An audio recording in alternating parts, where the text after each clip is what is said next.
ये जो hello students, मैं जुगल माहेश्वरी वेलकम करता हूं अपने इस यूट्यूब प्लेटफॉर्म पर। देखो, इंपॉर्टेंट क्वेश्चंस कर लेते हैं कल के एग्जाम्स के लिए, है ना। तो पार्ट 1 में मैं वो वीडियो दूंगा जिसमें तुम्हारे 10 क्वेश्चन आएंगे 2 नंबर के, है ना। तो part A, part B, part C में तुम्हारा पेपर कवर होता है। तो उसके लिए अपन इंपॉर्टेंट क्वेश्चंस कर लेते हैं। इन क्वेश्चंस को ध्यान से करना, इनकी ध्यान से प्रैक्टिस करो, यही आने वाले हैं या इस टाइप के आने वाले हैं क्वेश्चंस। तो फर्स्ट क्वेश्चन है, state the rank nullity theorem. State the rank nullity theorem. तो रैंक नलिटी थ्योरम क्या है? देखो, मैंने अपने मैट्रिक्स के वीडियो में भी समझाया कि रैंक नलिटी थ्योरम क्या है। रैंक नलिटी थ्योरम कहती है कि जो नंबर ऑफ कॉलम्स है, नंबर ऑफ कॉलम्स किसके? मैट्रिक्स के, वो बराबर होती है मैट्रिक्स की rank, rank of matrix. Matrix कोई ए है, उसकी रैंक प्लस मैट्रिक्स की नलिटी। एक मैट्रिक्स की नलिटी में अगर उसकी रैंक जोड़ेंगे तो नंबर ऑफ कॉलम के बराबर आएगा। इसी को बोलते हैं रैंक नलिटी थ्योरम। ठीक है, रैंक कैसे निकालते हैं, नलिटी कैसे निकालते हैं, वो मैंने वीडियो में बता रखा है, फिर भी हल्का सा डिस्कशन दे रहा हूँ।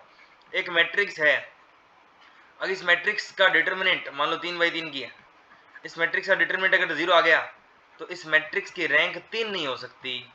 अब 2/2 की सारी मैट्रिक्स चेक करेंगे, इसमें सभी 2/2 की मैट्रिक्स चेक किया और उसका डिटर्मिनेंट निकाला, कोई एक भी नॉन जीरो आ गया तो रैंक 2 हो गई, और सारी की सारी 0 आ जाती है तो रैंक 2 भी नहीं होती।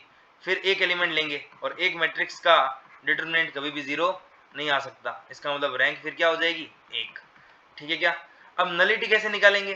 तो फिर एक्लन फॉर्म में चेंज करना पड़ता है मैट्रिक्स को। एक्लन फॉर्म में चेंज करोगे जैसे, तो नंबर ऑफ नॉन जीरो रोज वो तो होती है रैंक, और नंबर ऑफ जीरो रोज जिसमें सिर्फ 0 0 होते हैं वो होती है नलिटी।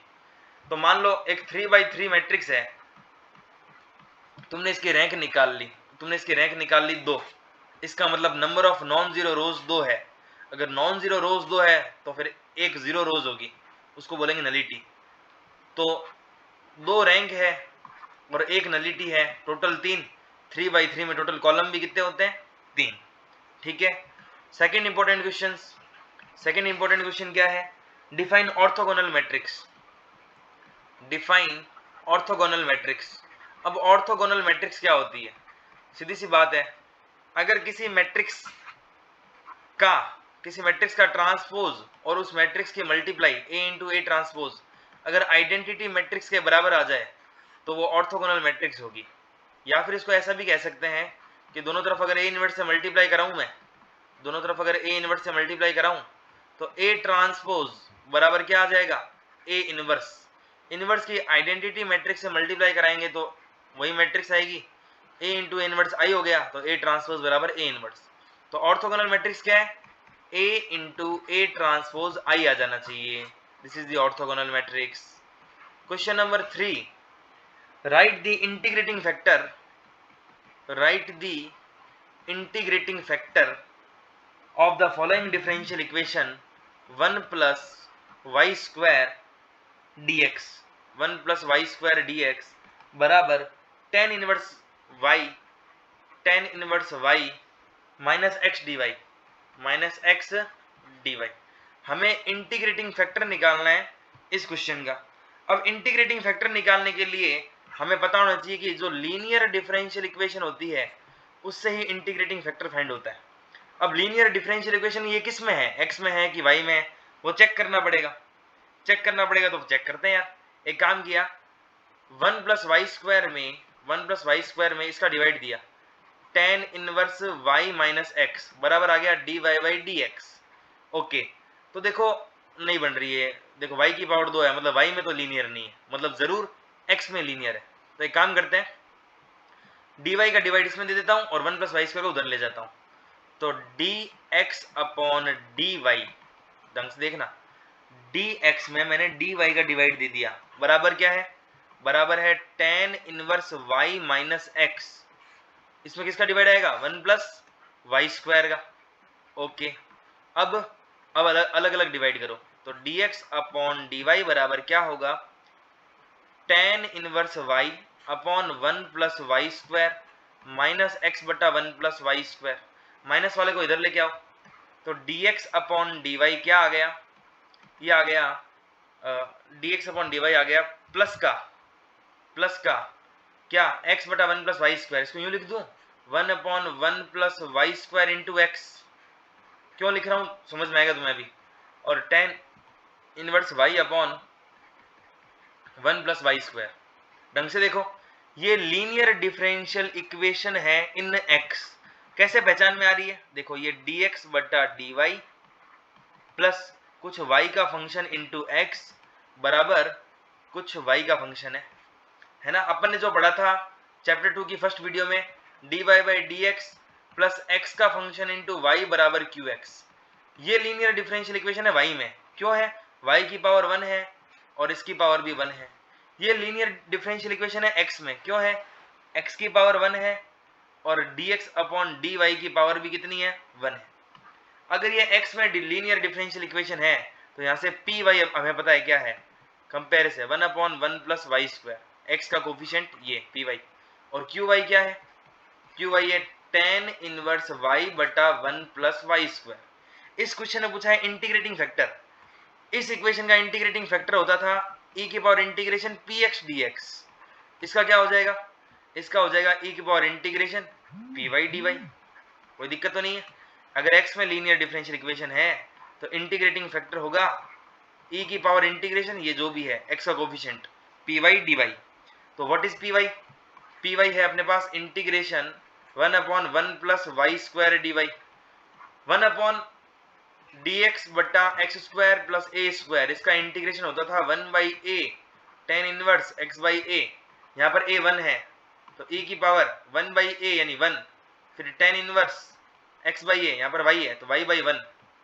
तो आंसर आ गया e की पावर tan इनवर्स y। इस क्वेश्चन ने इतना ही पूछा था कि इंटीग्रेटिंग फैक्टर निकालो, ये मैंने निकाल दी।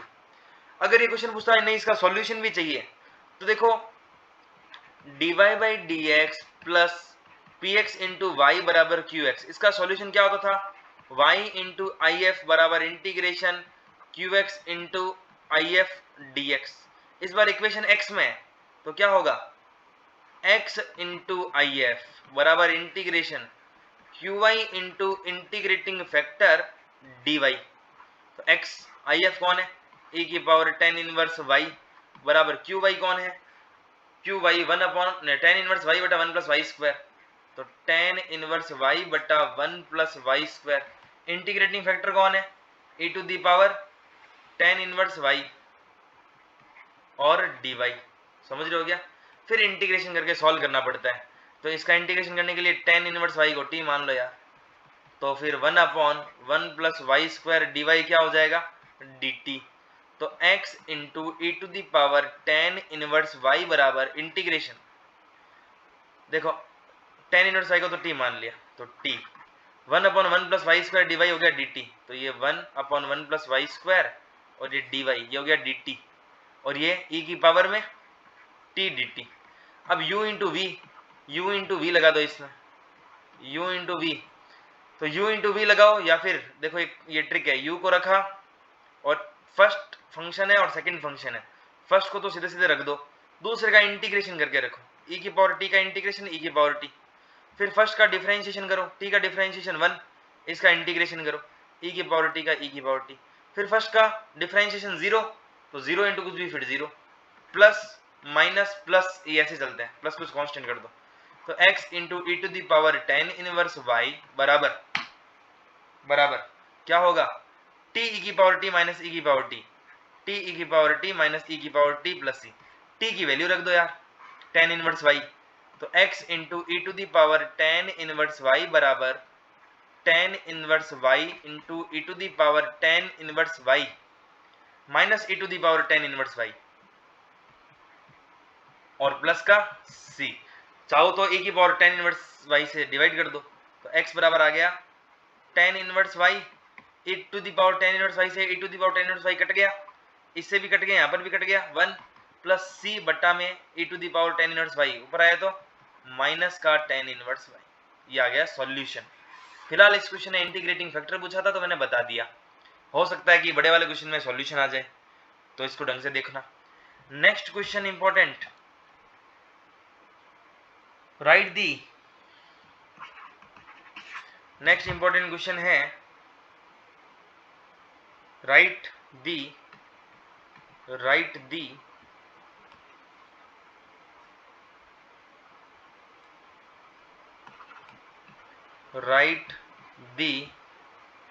क्लेरॉट्स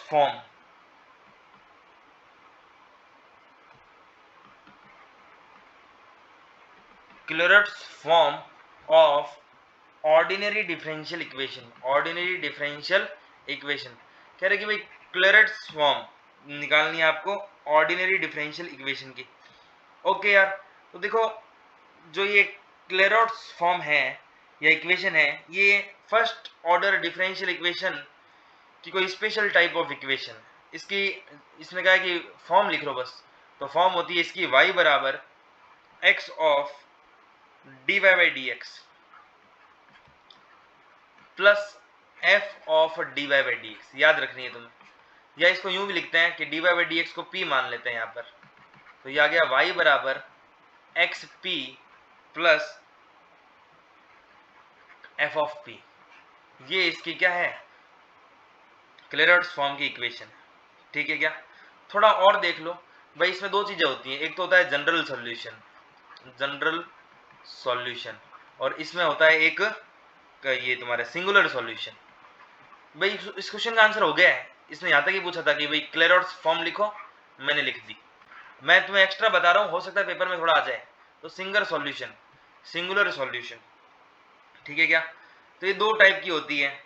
अब मान लो कि तुम्हें एक क्वेश्चन दे दिया सिंगुलर सॉल्यूशन और जनरल सॉल्यूशन दोनों पर करवा देता हूँ कि एक क्वेश्चन दे दिया y बराबर x dy by d x plus dy by d x का होल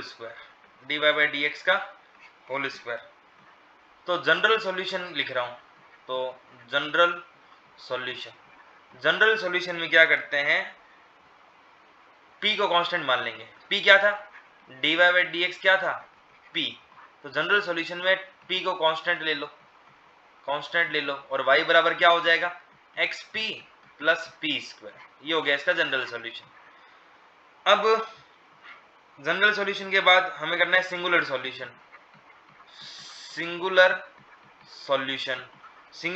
क्या होगा, y बराबर है xp प्लस पी स्क्वायर। ठीक है क्या, हम y का डिफरेंशिएशन करेंगे with respect to p singular solution में।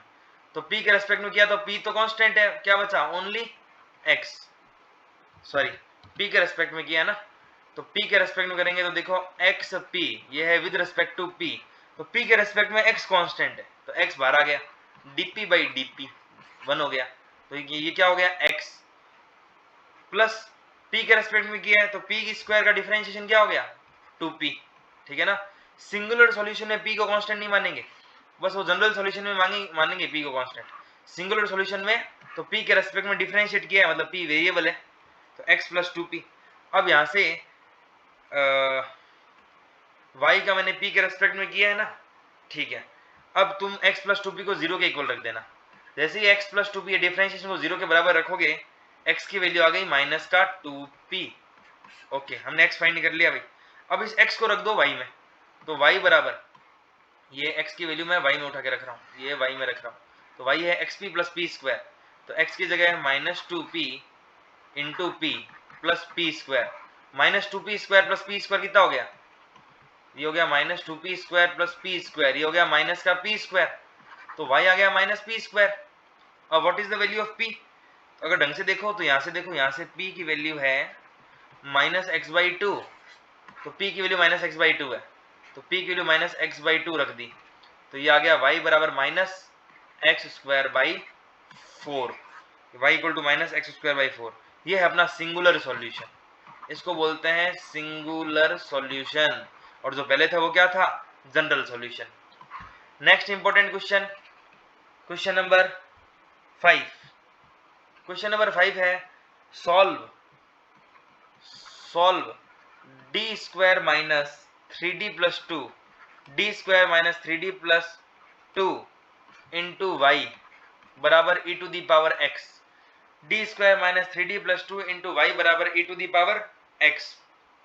ओके, तो देखो यहाँ पर जो है डिफरेंशियल, ये क्या है, होमोजीनियस पार्ट है ना डिफरेंशियल इक्वेशन का। इसको सॉल्व करने के लिए काम करो, सबसे पहले अपन निकालेंगे इसमें ऑक्सिलरी इक्वेशन। ये linear differential equation constant coefficients है। सबसे पहले ऑक्सिलरी इक्वेशन लिखो, ऑक्सिलरी इक्वेशन। ऑक्सिलरी इक्वेशन कैसे लिखते हैं बेटा, डी की जगह एम रख दो और उसको 0 के बराबर रख दो, तो m square minus 3m plus 2 बराबर 0। सॉल्व करो इसको, तो m square minus 2 plus 1m plus 2 बराबर 0। यहाँ से m की वैल्यू क्या आ गई, 2 और 1 आ गई। अगर m की वैल्यू 2 और 1 है तो सबसे पहले अपन क्या निकालते हैं, कॉम्प्लीमेंट्री फंक्शन निकालते हैं, CF कॉम्प्लीमेंट्री फंक्शन। तो CF कॉम्प्लीमेंट्री फंक्शन y बराबर क्या आ गया, C1 e की पावर, पहला रूट है देखो 1 है तो 1x प्लस C2 e की पावर क्या है, ये 2 है तो 2x। ये आ गया CF complementary function, C1 e की power x plus C2 e की पावर 2x। स्टेप 2, सबसे पहले अपन को स्टेप 1 में क्या निकालना है, CF निकालना है कॉम्प्लीमेंट्री फंक्शन। ऐसी डिफरेंशियल इक्वेशन आ गई तो अब स्टेप टू क्या करना है, पर्टिकुलर इंटीग्रल निकालना है। अब पर्टिकुलर इंटीग्रल किसका है, पर्टिकुलर इंटीग्रल इसका है 1 अपॉन में d square minus 3d plus 2 e to the power x का। ओके, तो देखो मैंने यहाँ पर डी बताओ क्या लेना पड़ेगा, अगर यहाँ पर मैंने e की पावर 1x लिया है मतलब d बराबर 1, इसका फैक्टर है कि नहीं है। तो अगर पर्टिकुलर इंटीग्रल ले तो यहाँ पर क्या खत्म हो जाएगा, d इसका 1, d बराबर 1 रूट है कि नहीं है। अगर d इसका 1 रूट है तो हम ये करेंगे, इसमें x के मल्टीप्लाई करवाते हैं, x के मल्टीप्लाई इनटू कितना, कौन सा रूट बचा अब, d माइनस 2 बचा और e to the power x बचा। देखो पीआई में ये कुछ फॉर्मूले हैं कि D square minus 3d plus 2 है, इसके दो टुकड़े हो रहे हैं, क्या क्या, d माइनस 1 और d माइनस 2। अब e टू दी पावर मैंने 1x लिया है तो यहाँ पर 1 है तो ये 1 वाला रूट खत्म, तो सिर्फ इसको अगर हटाएंगे तो x की मल्टीप्लाई करवाएंगे, x की मल्टीप्लाई करवाई, d माइनस 2 बचा और e to the power x बचेगा। अब e to the power x बचेगा, अब हम ऑपरेटर अप्लाई करवाएंगे, तो पर्टिकुलर इंटीग्रल में हम करवाएंगे ऑपरेटर अप्लाई। तो x तो पड़ा ही है, अब ऑपरेटर अप्लाई करवाया तो यहाँ पर 1 है, ये 1 इसमें पुट करना पड़ता है, 1 जैसे पुट करेंगे 1 minus 2 into e to the power x आ जाएगा। तो पर्टिकुलर इंटीग्रल क्या आ जाएगा, पर्टिकुलर इंटीग्रल आ जाएगा 1 माइनस 2 माइनस 1, तो minus x e to the power x। तो एक तो CF निकालते हैं और एक क्या निकालते हैं, PI निकालते हैं। तो फाइनल सॉल्यूशन क्या आ गया, फाइनल सॉल्यूशन आ गया y बराबर, फाइनल सॉल्यूशन आ गया y बराबर C1 e to the power x, y बराबर होता है CF प्लस PI, क्या होता है, complementary function plus particular integral. तो y बराबर होगा CF क्या है, CF है C1 e की power x plus C2 e की पावर 2x। तो C1 e to the power x plus C2 e to the power 2x, particular integral minus x e की पावर x। ठीक है क्या, नेक्स्ट वीडियो भाई इसके लिए जैसे मैंने पार्ट 1 करवाया है, अभी पार्ट 1 चल रहा है, इंपॉर्टेंट क्वेश्चन के पार्ट 1 या पार्ट 2 आएंगे, जो भी है, या 3 आएंगे। नेक्स्ट पार्ट में मैं तुम्हें और पर्टिकुलर इंटीग्रल निकालना सिखा दूंगा अच्छे तरीके से, और है ना। तो अभी एक बार इंपॉर्टेंट क्वेश्चन चल रहे हैं तो इनको चलने दो, है ना। फिर भी इसमें से कुछ भी समझ नहीं आया तो एक बार पूछ लेना, बाकी नेक्स्ट पार्ट जरूर देखना। नेक्स्ट पार्ट के स्टार्टिंग में ये समझा दूंगा मैं कि भाई पीआई और कैसे निकालते हैं, उसके बाद और इंपॉर्टेंट क्वेश्चन नेक्स्ट पार्ट में करेंगे। अभी एक बार और देखो नेक्स्ट क्वेश्चन है question number 6, define power series. Define power series define करनी है। तो बेटा पावर सीरीज क्या होती है, answer, a power series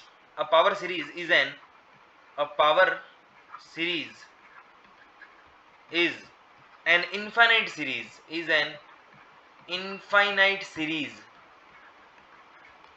of the form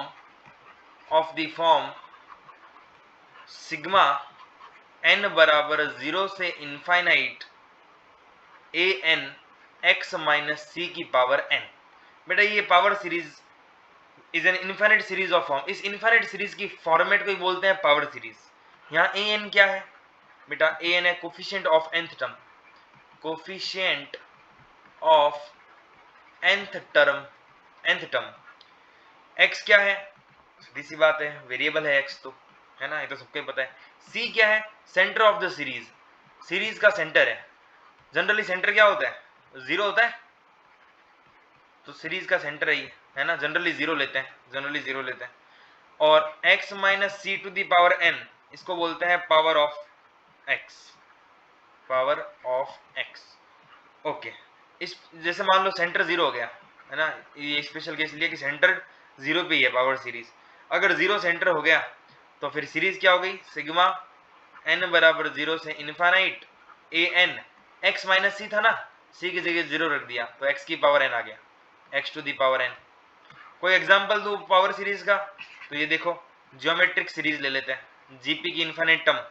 अगर किसी ने जेई की तैयारी कर रखी है या ढंग से 11th क्लास पढ़ रखी है तो ये सीरीज पता होगी, सिग्मा n बराबर 0 से infinite x to the power n, put किया n बराबर 0 तो x की पावर 1, x n बराबर 0 तो x की पावर 0, x की पावर 0 कितना हो गया 1 प्लस 1 पुट किया x, 2 पुट किया x स्क्वायर, 3 पुट किया x क्यूब, ऐसे इनफाइनाइट तक चलती रहेगी। ये सीरीज होती है जब mod x लेस देन 1 हो, पावर सीरीज ही है। इसका सम क्या होता है इनफाइनाइट टर्म का, a बटा 1 माइनस r, तो a है 1 बटा 1 माइनस r है x। Exponential series, exponential e to the power x, e to the power x की सीरीज क्या होती है, x की पावर 0 बटा 1, यानी कि 1 प्लस x बटा फैक्टोरियल 1 प्लस एक्स स्क्वायर बटा फैक्टोरियल 2 इनफाइनाइट तक। इसको अगर ढंग से लिखें तो इसको लिख सकता हूं मैं, सिग्मा n बराबर 0 से infinite x to the power n बटा फैक्टोरियल n बराबर 0 पुट कर लो, x की पावर 0 बटा फैक्टोरियल 0 1 हो गया, प्लस x की power 1 by factorial 1 plus 2 put करेंगे तो x की पावर 2 बटा फैक्टोरियल 2। ये होगा पावर सीरीज का question. Okay, next important question, form the partial differential equation, form the partial differential equation given that z बराबर क्या है, ax plus y plus b, ax plus y plus b. बेटा तुम्हें partial differential equation का formation करना है और तुम्हें गिवन है z बराबर ax plus y plus b. याद है क्या कैसे सॉल्व करते थे इसको, मैंने इस यूनिट 4 की वीडियो डाल रखी है ना, उसमें करवा रखा है वैसे, लेकिन फिर भी याद दिला देता हूँ। देखो इसमें a और b है आर्बिटरी कांस्टेंट। जब भी पार्शियल डिफरेंशियल इक्वेशन को सॉल्व करने की बात आए, है ना, तो दो तरीके होते हैं कि आर्बिटरी कांस्टेंट हटाओ और आर्बिटरी फंक्शन हटाओ। यहाँ पर आर्बिटरी कांस्टेंट दिए हुए है ना, तो हटा देते हैं। तो सबसे पहला स्टेप क्या करते थे या क्या करेंगे, z का x के रेस्पेक्ट में पार्शियल डेरिवेटिव करेंगे। ओके, तो x के रेस्पेक्ट में किया, देखो x के रेस्पेक्ट में x का हो गया 1, y कांस्टेंट है 0। पार्शियल डिफरेंशिएशन का मतलब ही ये है कि जिसके रेस्पेक्ट में कर रहे हो उसके अलावा सब कांस्टेंट है। तो x के रेस्पेक्ट में y कांस्टेंट है, b कांस्टेंट है, क्या बचा a इंटू एक्स, तो a इंटू एक्स का डिफरेंशिएशन किया तो x का हो गया 1, a पड़ा है तो ये a, y और a दोनों ही कांस्टेंट है 0, b का 0, तो del z by del X आ गया a। ढंग से याद करो, del z by del X को हम p कहते थे, तो p बराबर आ गया a। चलो ये हो गया। फिर del z upon del y करेंगे, y के रेस्पेक्ट में देखो x 0 हो जाएगा, a y तो y का 1 हो गया, क्या बचा फिर से a, तो del z by del y भी a आएगा, मतलब q बराबर भी क्या आ गया a ही आ गया, b का तो 0 हो गया ना y के रेस्पेक्ट में। तो यार p बराबर a आ गया और q बराबर a आ गया, मतलब इसका मतलब एक बात समझ में आ गई क्या, कि p बराबर q है। p बराबर q है, क्या इसमें आर्बिट्री कांस्टेंट है, नहीं है, मतलब यही हमारा सॉल्यूशन है। इसने क्या कहा था, इसने कहा था पार्शियल डिफरेंशिएशन बनाओ, बना दी। अगर इसको और ढंग से लिखना है तो del z by del x लिख लो यार, बराबर क्या लिख दोगे, del z upon del y लिख दो, या माइनस में लियो, जो भी तुम्हारी इच्छा, यही आंसर है। ठीक है क्या। Next question, question number 8, question number 8 है a into P plus Q बराबर है z, a into P plus Q बराबर क्या है z। क्या कह रहे हैं कि सॉल्व करो, खाली इतना ही बोल रहा है, ए इंटू पी प्लस क्यू बराबर जेड है ना, सॉल्व इट। इसको सॉल्व करो। ओके, सॉल्व करने के लिए देखो लैग्रेंजेस थ्योरम भी यूज कर सकते हैं सॉल्व करने के लिए ना। First order linear partial differential equation का सवाल है, कैसे पता चल रहा है? देखो first order partial differential equation की जनरल फॉर्म होती है p p plus q q बराबर आर। ये अपने स्मॉल पी और स्मॉल क्यू जो है वो होते हैं del z upon del x, और स्मॉल क्यू होता है डेल जेड बटा डेल वाई।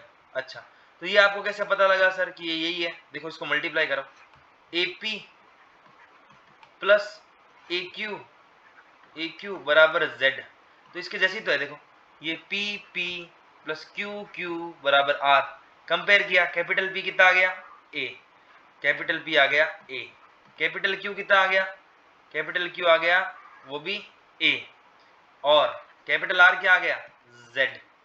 ठीक है क्या?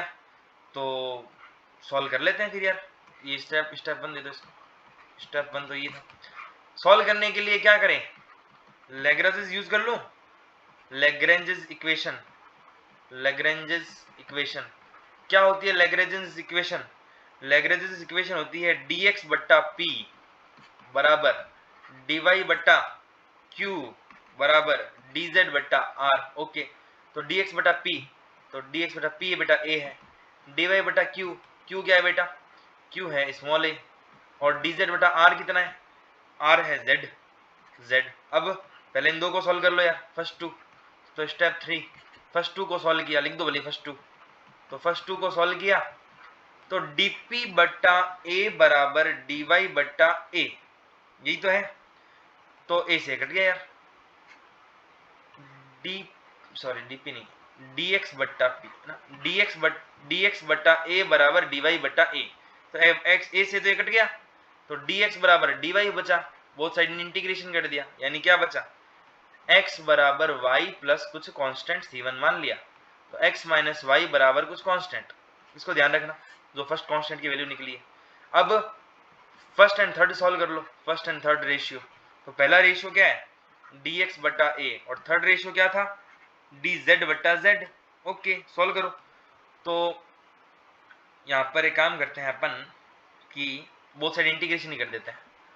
तो 1 बाई ये तो कांस्टेंट है, बाहर आ गया, dx का इंटीग्रेशन क्या हो गया? x। 1 बाई z dz क्या हो गया? log z। ओके क्या? और प्लस c कहीं भी लगा दो, यहाँ लगा दिया, चलो ये लो। तो z बराबर क्या आ गया? ये e है बेस में, तो e टू दी पावर क्या आ गया? x बाई a जो है वो log z है ना, तो log z आ गया x by a plus c, log z base e है x by a plus c। तो z बराबर क्या आ गया? z बराबर आ गया e to the power x by a plus c था, उसको e to the power c लिख दूं, कांस्टेंट।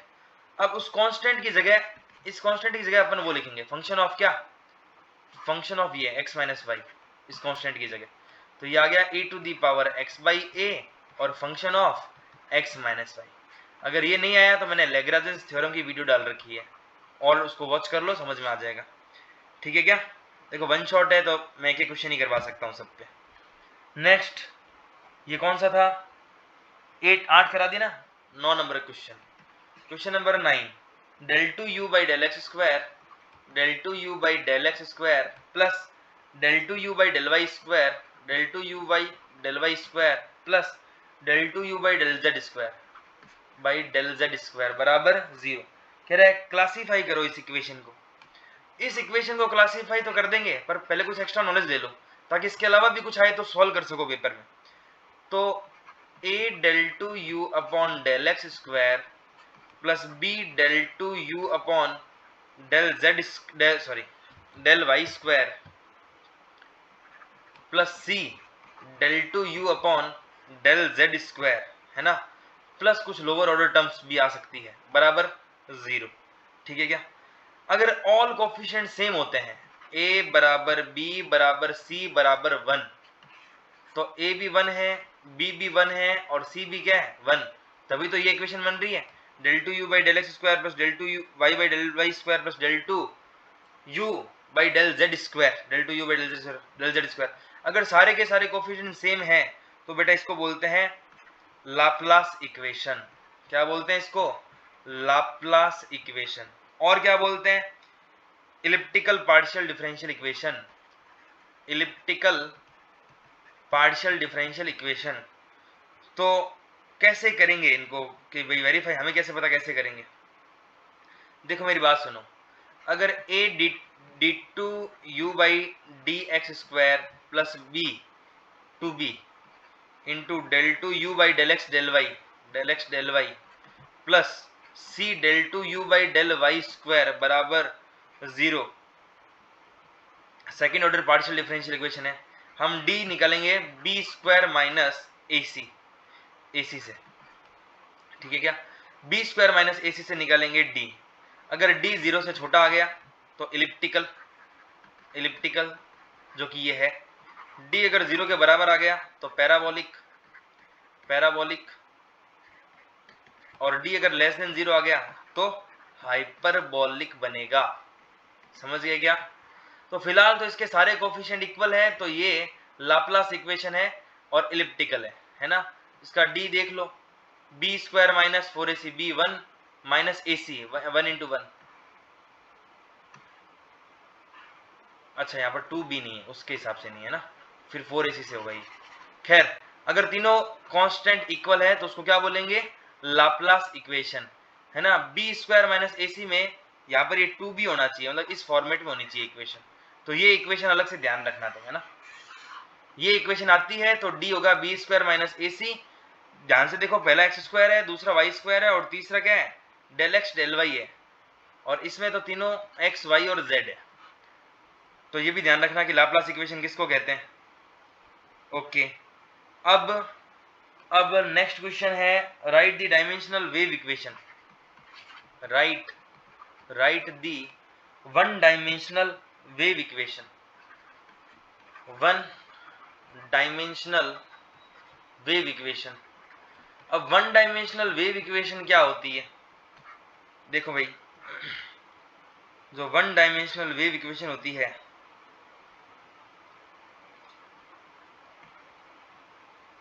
फर्स्ट सारी बता देता हूँ। Wave equation, heat equation. Wave equation तो होती है del two U upon del x square बराबर C square del two U upon del x square. ये टी कर लेना, del two you by del T square बराबर del two you by del x square. याद कर लो, खाली इतना ही पूछेंगे।